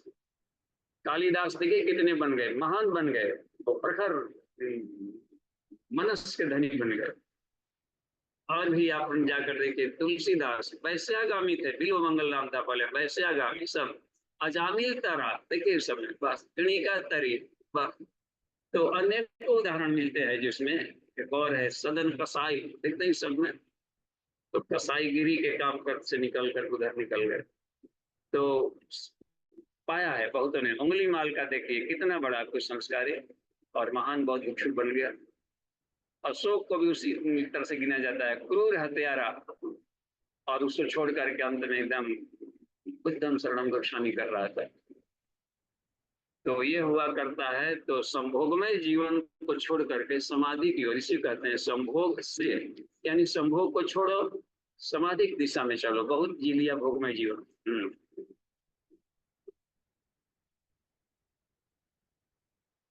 जी, तो उसे पाया जा सकता है समाधि, माने ईश्वरीय कार्य में अपनी बुद्धि को लगावे। कोई महान काम करना है तो बड़ा लोड उठाना है, तो टायर ट्यूब के पंचर को रिपेयर करना ही पड़ेगा। जी, इंद्रिय संयम, समय संयम, विचार संयम, देखते हैं ना, धन संयम, इन सब के माध्यम से वीर्य बहते रहता है। तो उनको संयमित करने की बात कही गई और अच्छे उद्देश्यों में लगाया जाए। आगे देखते हैं, एक और है किन्हीं का जी जी। जी बाबूजी, इसमें खुशी जी का प्रश्न है। जी सभी को प्रणाम। किसी व्यक्ति का अगर पूरी तरह से काम क्रीड़ाओं से आकर्षण खत्म हो जाए और उसे कोई भी रुचि ना रहे तो क्या होगा? काम शक्ति क्या खत्म हो जाएगी? क्योंकि काम शक्ति ही सभी सुखों को प्रदान करती है। कृपया प्रकाश डालें। हम्म। तो जो एक दिव्य काम उसके भीतर में उत्पन्न होगा, ये जो भोगों से रुचि खत्म हुई इसमें से, तो वो क्या करेगा? रुचि रुचि है तो वो लगेगा आत्मा में। देखिए, वो मन को प्रखर बनाएगा, मन को तेज बनाएगा और आगे बढ़ेगा। जहां तेजस बन गया, आत्म तेज को पा लिया, तो आत्मा सर्वव्यापी, और वो हर एक विषयों में, हर भोगों में भूला हुआ है, तो वो सुंदरम करेगा। अब उसको जो केवल एक व्यक्ति सुंदर लग रहा था, इसी के साथ चल रहा था, एक जोड़ी है जो आपस में गुजर गुजर कर रहा है लल्ला मजनू की तरह में, तो अब वो क्या करेगा कि वो पेड़ पौधों के साथ भी संयोग शुरू कर देगा।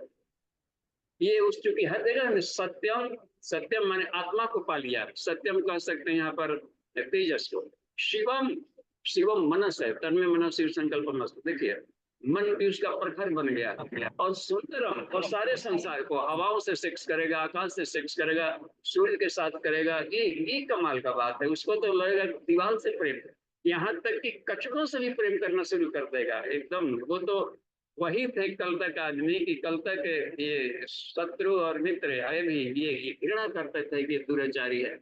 लेकिन यदि एक भोग में जीवन को यहाँ वो तेजस में बदल दिया, तब क्या होगा कि दुराचारी भी अच्छे लगने लगे। वाह, तभी उसका उपचार करने चलेगा। बुद्ध बन गया तब देखिए अम्रपाली के पास सब लोग बेस्या के पास क्यों जा रहा है कि नहीं हम जाएंगे, तो हम आपके चेला नहीं रहेंगे, मत रहो। तो ये देखिए कमाल की बात है।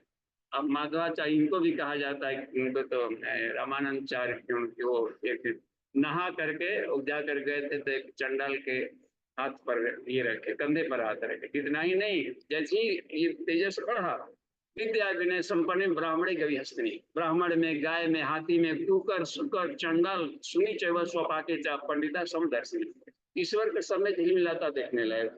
तो उस समय और भी संसार को सुंदर बनाएगा, ऐसे ही कमजोर बनाएगा। सारे ज्ञान को केवल एक जगह झोंक देगा और अंत में उसको मिल जाएगा धोखा। नियम है, किसी एक व्यक्ति से खूब प्यार करने लगे तो मोह बनेगा, और इस प्रकृति क्या करेगी? उसको मार डालेगी, यानी कि किसी तरीके से बैराग करा देगी, तबाही में ले आ देगी कि चलो। तो ये है कि सारे के सारे प्रेम को एक बिंदु में कर दिया, उसको विराट के लिए दिया गया था समुद्र। तो ये बात बनती है कि और शानदार होगा, सुंदरम सत्यम शिवम सुंदरम, वही संसार को बनाएगा।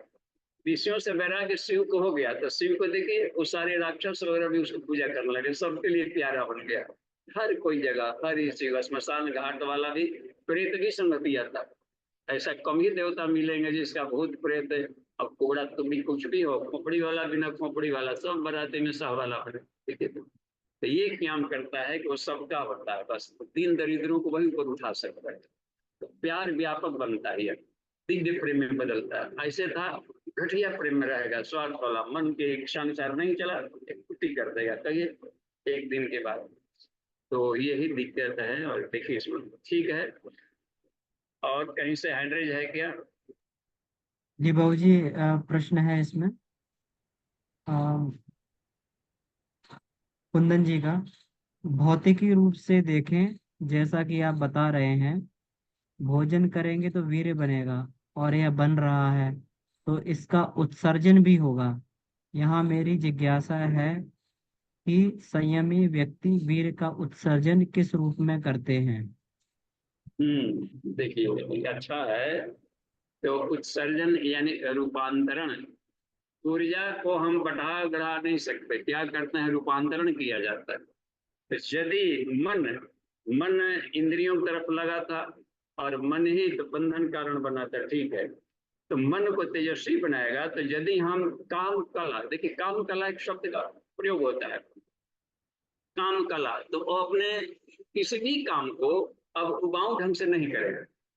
उसको ईश्वर का काम मान करके अत्यंत सुंदर तरीके से करेगा, कलात्मक ढंग से। उसका उठना बैठना बोलना चलना, वाणी में शालीनता, और उसका हर ड्यूटी जो भी काम दीजिए लगेगा कि उसको भगवान का काम समझकर करने लगेगा।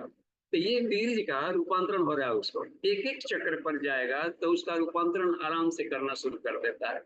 तो वो उसकी हर एक काम अथर्ववेदो विचेष्टिता उसमें देखते हैं, काम विज्ञान को भी बढ़िया से समझेगा और प्लस अथर्ववेद में सारी है, कृषि खेती बाड़ी इंजीनियरिंग, डॉक्टर मेधावी ब्रिलियंट विद्वान तपस्वी व्यास ऋषि, सब तब ब्रह्म तेज को के द्वारा ही बनेगा और ज्ञानियों में श्रेष्ठ बन जाएगा, विद्वानों में श्रेष्ठ बन जाएगा। तो यही वीर्य का ऊर्ध्वगमन, ऊर्ध्व रेता, रेता माने वीर्य, ऊर्ध्व, वो उसके जीवन को रचनात्मक बनाने में लगाएगा, संवारने में लगाएगा, करियर में लग जाएगा उसका। कोई खिलाड़ी बहुत तेज है, पहलवान है दंगल में, इसका मतलब है कि वीर्य को उन्होंने इधर की तरफ मोड़ दिया। खिलाड़ी है, अपने वीर्य की शक्ति को खेल की तरफ मोड़ दिया, पढ़ाई में तो मोड़ दिया। कोई संत बन गया तो मीरा संत बनेगी, अपने वो अपने मोड़ दिया रहता उसको उधर ईश्वर के साथ पा रहे। अभी खुसरो देखिए ये सब में, तो ये सब है उधर रूपांतरित हो जाता है, ज्ञान में प्रतिभा में। ओजस में देखते हैं ना कि वीर्य ओजस कहाँ बनता है, मनस में रूपांतरित हो जाएगा।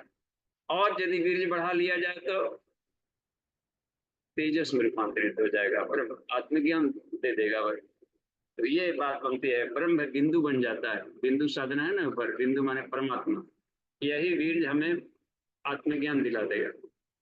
तो उधर लगा दिए अध्ययन स्वाध्याय में, क्योंकि मन उधर गया। तो देखिए वीर्य बीज में है प्राण शक्ति है, और प्राण उस भी उसमें घुला है, तो प्राण मन के ऊपर दौड़ता है इधर। जहाँ स्टडी में लगा है तो उधर कंसंट्रेशन बढ़ा करके उधर अपना ले लिया।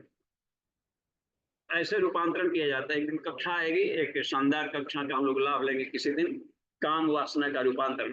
अभी इंतजार किया जाए, उसको भी कक्षा है आध्यात्मिक काम विज्ञान। ये ठीक है।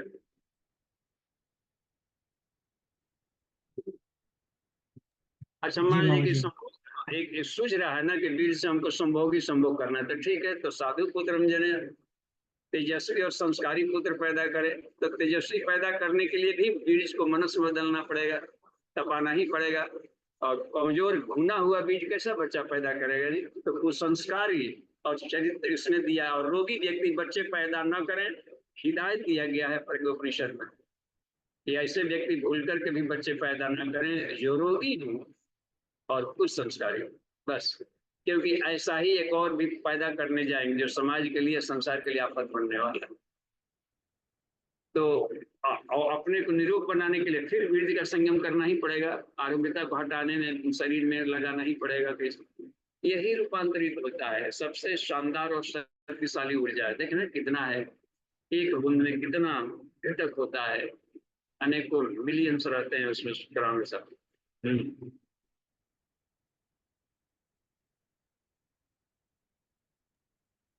जी बाबूजी। इसमें हाँ एक मोटरोला से है। हाँ, एक हैंड रेज है जी। अभी एक एड्रेस दिख रहा है सुशील जी कुमार ने। जी जी बाबू। बाबूजी, बाबूजी प्रणाम बाबूजी। जी प्रणाम। बाबूजी अभी जो क्वेश्चन था भाई साहब का, जिनका भी था, मैं उनका नाम शायद कुंदन भाई साहब नाम ले रहे थे, ये अमन जी, मैं उनको एक और बात बताना चाहता हूं कि जो वांग्मय नंबर 13 प्रश्न नंबर 3.62 पर परम पूज्य गुरुदेव ने इसी रेफरेंस में एक बहुत अच्छा 4 लाइन लिखी है, मैं उनको पढ़ रहा हूं कि इंद्रिय लिप्साओं की खुजली को शांत करते रहने की कुचेष्टाओं के साथ सुसंतति की आकांक्षा करते रहना एक असंभव कल्पना मात्र है। उसके सफल होने की कदापि कोई भी संभावना नहीं है। अन्यमय कोश की इन सूक्ष्मताओं से परिचित होकर अपना जीवन क्रम उस प्रकार व्यवस्थित कर व्यक्ति न केवल सुयोग संतति के जनक जननी बनने की क्षमता से, अपितु उन अनेक विशिष्ट क्षमताओं विभूतियों से संपन्न बनता है जिनसे मनुष्य शरीर की सार्थकता और गरिमा है। अन्यमय कोश की साधना स्वयं की इन क्षमताओं के विकास का ही नाम है। जी देखिए, तो एकदम साफ मार्गदर्शन दिया है। तो जैसे हम चाहेंगे शुक्राणु को तेजस्वी बनाना, तेजस्वी संतति, तो इंद्रिय संयम उसमें जरूरी है। और इसीलिए दिया गया था कि गर्भाधान को संस्कार बनाया गया है, तो ऐसा नहीं किसी दिन धड़ल्ले अपना शुरू कर दिया, विवाह शादी हो गया।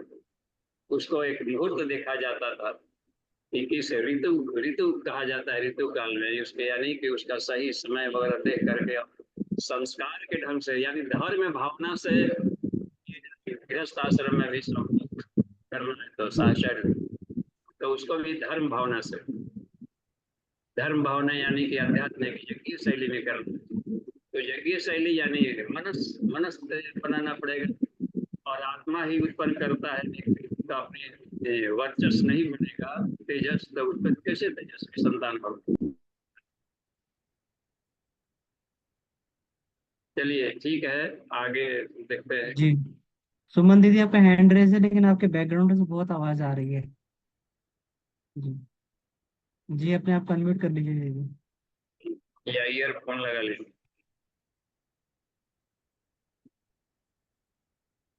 जी बाबूजी, तब तक एक प्रश्न है, इसको पढ़ देते हैं। हाँ बाबूजी प्रणाम। मेरा प्रश्न यह है कि क्या हम बिना वीर्यनाश किए यौन आनंद ले सकते हैं, और क्या हमें ऐसा करना चाहिए? कृपया मार्गदर्शन करें। इसी को जो क्रिया समझ सीखना पड़ता है, फिर काहे का जो, तो उसमें ये पढ़ेंगे। अक्सर में हम लोग स्वाध्याय नहीं करते हैं ना, इसलिए हर बात में क्वेश्चन पर क्वेश्चन भर जाता है। हर स्वाध्याय, हर रात दिन स्वाध्याय करो। उपनिषद में सारी जानकारियां है, संतति सूक्त भी आता है, ब्रह्मचर्य सूक्त भी आता है अथर्ववेद में। तो सारे ज्ञान विज्ञान दिया अथर्ववेद विचेष्टिता, काम विज्ञान है उसमें करने का।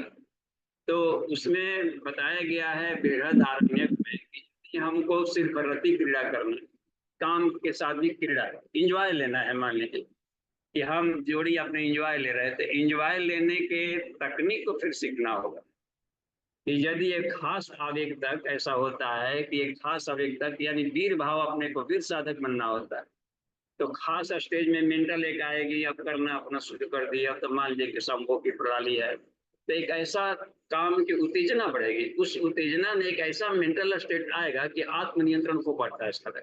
उससे ही आत्मनियंत्रण के खोने के क्रम में डाउनफॉल वीर्य होता है। ऊर्ध्वरेता बढ़ने का क्रम बताया है कि यदि प्राणन यानी उत्तेजना एक्साइटमेंट हो गया तो इसको प्राणन कहा है। इस प्राणन प्रक्रिया में उसको बताया है कि यदि हम गृहस्थ जीवन में, दाम्पत्य जीवन में अपना सुख भी लेना चाहते हैं, संतान पैदा नहीं करना है, लेकिन काम क्रीड़ा का आनंद लेना चाहते हैं क्योंकि इंजॉय है, तो रति क्रीड़ा भी है, तो काम क्रीड़ा का आनंद लेना चाहते हैं तो पहले प्राणन करें फिर अपानन की क्रिया करें। इसका मतलब है कि स्कूल कॉलेजों में गुरुकुलों में उन दिनों इसके साइंस बताए जाते हैं, तभी उपनिषद की पढ़ाइयाँ चलती थी। वेद उपनिषद का एकदम अनिवार्य रहा करता था, कंपल्सरी सब्जेक्ट होता था, श्रोत्रियम ब्रह्मनिष्ठम। तो उसमें ये रहा कई बात। तो अपानन प्राणन, प्राणन की प्रक्रिया यानी उत्तेजना, इसको कहा गया है काम ऊर्जा का उत्खनन, और रोम रोम में प्राण को भर दे। अब भर गया तो वीर्य को अब निकलने की बारी आ रही है।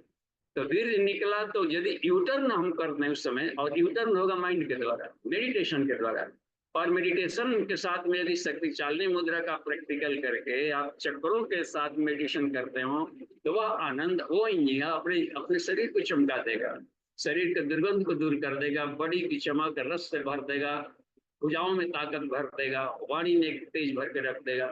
तो इसको कैसे किया जाए, इसी के लिए कुंडलिनी जागरण की शिक्षा के साथ में और उसके विधिवत क्लासेज चलते हैं। तो 5 साल का कोर्स इसीलिए चल रहा है अभी एक क्रम में कि हम एक एक स्टेप, एक एक चक्रों पर उस समय दोनों साथी मिल करके रैप्ड है तो रैप्ड अवस्था में मेडिटेशन की प्रक्रिया शुरू करें, और उसी तेज को, स्पंदन को हमें एक एक चक्रों पर कुछ दिन काम करते रहिए।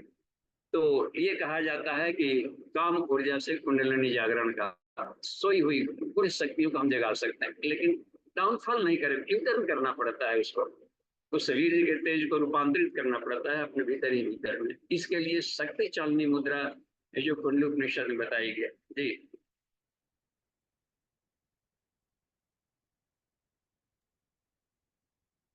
तो जी एक बाबूजी। डर बना हुआ है कि ब्रह्मचर्य में एक डर है ना, वो डर खत्म होगा, क्योंकि और आदमी तेजस्वी बन सकता है यदि और कोई उपाय नहीं सूझ रहा है, गुरु जी भी लिखे हैं कि कामुकता का भूत सवार है, तो फिर कुंडलिनी जागरण की साधना करें। और कुंडलिनी जागरण में है कि काम ऊर्जा का रूपांतरण कर देता है शरीर में, और आनंद आने लगेगा। सभी मुद्रा का विधिवत अभी अभ्यास नहीं हो पा, इसलिए ऐसा लगता होगा कि मस्ती नहीं आ पाएगी। ठीक है जी प्रणाम सुमन बाबू। दीदी। हाँ प्रणाम जी, प्रणाम। बाबू जी। वेद और उपनिषद पढ़ने के बाद इतना थोड़ा पता चला कि त्याग से सुख, यही हमारा स्क्रिप्चर कहता है। बट हम जिस सोसाइटी में रहते हैं वहाँ भोग से ही सुख के लिए सब बोला जाता है कि भोग करो। तो हम कितना भी बड़े आयाती और कितना भी वेद उपनिषद, वो तो घंटे का स्वाध्याय होता है, ज्यादा तो कर नहीं पाते हैं। और हम सोसाइटी में रहते हैं, जिस सोसाइटी में रहते आपके क्लास में बार बार यही बोला जाता है कि हम सदाचारी पुत्र को जन्म दे या जो भी है, लेकिन ये पॉसिबल है ही नहीं। हमको लगता है ऐसा करने से, जब हम सोचे ना, तो 99% आदमी को शादी करना ही नहीं चाहिए और बच्चा पैदा करना ही नहीं चाहिए। हम केवल वातावरण को गंदा ही कर रहे हैं, वो चाहे मैं हमारा घर हो कि किसी और का घर हो। तो ऐसे में युग बदलना और अपने आप को बदलना, युग बदलना तो छोड़ ही दीजिए, अपने आप को भी बदलना ना बहुत मुश्किल लगता है कि हम तो दिन भर सोसाइटी में ही रहते हैं, सोसाइटी की बातें सुनते हैं। तो ऐसे में कैसे पुरुषार्थ करेगा? और पुरुषार्थ करने के गिरना लगता है, गिर जा रहे हैं हम। देखिए, समय तो हो गया है, लेकिन एक लाइन, जैसे सोसाइटी में डांस क्लब है, ये क्लब है, रोमांस क्लब है, या मान लीजिए कि भोग क्लब है, तो उसमें एक क्लास चलाया जा सकता है कि हम भोग को, स्तंभन शक्ति को लंबा कैसे करें। आखिर सोच रहा, आखिर तो जो दवाइयां अरबों खरबों रुपए की बिक रही है कि कौन कौन स्टेरॉइड खा रहे हैं, ये खा रहे हैं कि हमारा स्तंभन शक्ति नहीं है, लुंज पुंज हो गए हैं और हमारा इरेक्शन ही खत्म हो गया है, तो शरीर के भीतर में औषधि है, और वो औषधि ऐसा कर देगा, ऊर्ध्वरेता बना देगा। तो अब इसी तरीके से शिव जी को ऊर्ध्वरेता बन जाएगा कि फिर क्या, वो उसको अच्युतानंद बना देता है। तो वो उसकी कक्षा में उसको लगेगा कि दवाई का खर्च अभी बढ़ गया, और देखिए 2 मिनट के एंजॉय के लिए दिन पति पत्नी या जोड़ी था साथ में और स्खलित हो गया, तो दोनों मुंह फेर के हो गया, तुरंत सुंदरा सुंदरिता, बंदरा बंदरी बन गया है, दोनों मुंह फेर के छत्ती जैसा सो रहा है। और यदि वो गिरज भीतर रहता तो रात भर तिरसठ की भूमिका में रहता। तो इस टेक्निक को ये बनाया गया है ना, आसन प्राणायाम बंद मुद्रा, तो ये इसका अभ्यास इसलिए बनाया गया है कि हम जिस तरीके के कैंपस सिलेक्शन अपनाएं। भोगमय जीवन जीना है तो भी साधना चाहिए, योगमय जीवन जीना है तो भी साधना चाहिए, और इसी साधना को, आत्मनियंत्रण को कुंडलिनी साधना कहते हैं। तो उनके ऊपर रहा कि भोगमय जीवन जी करके अपने समाज में कुछ इतिहासकार तो नहीं बन पाएंगे, और यदि कुछ करना है तो योगमय जीवन के लिए भी साधना ही चाहिए, भोगमय जीवन को भी, रोगी ना बने उसके लिए भी साधना चाहिए। सिलेक्शन अपना जी। ठीक है, शांति पाठ अभी कर लेते हैं। ओम